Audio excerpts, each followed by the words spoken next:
15有中国人偷渡过来台湾，一对中国的爸仔囝对福建坐树林船来到桃园的观音海水浴场，讲要来投向自由。尾仔去互咱的海巡逮捕以后，老爸互桃园地检署声押，也那后生是移送少年法庭。后续这个事件是由移民署接手来处理。 总统赖清德就入要一年，传出有中国的偷渡客走入来台湾，一对中国籍的爸仔囝，41岁姓宋的男性，带17岁的后生，15对福建坐树林船，对桃园观音的海水浴场刷保上花。经过一暗，16透早向警方报案，针对2个人闪过雷达监控，海巡表示树林船干那3.3公尺长，雷达无法度有效侦测。从桃园观音海水浴场左侧沙滩上岸。 北部分署立即实施滩岸搜索，查获橡皮艇1艘，经雷达航机回放，未发现不明目标。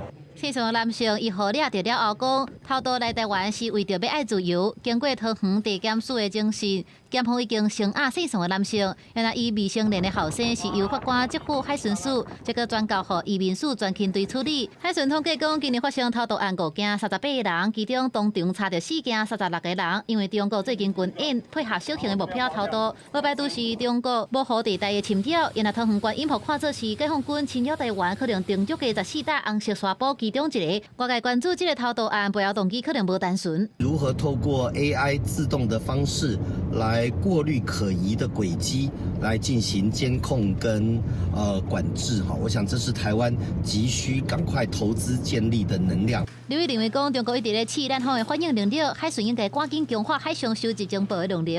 学者分析讲，未当排除中国伫5日抗争后对台湾展开军事行动。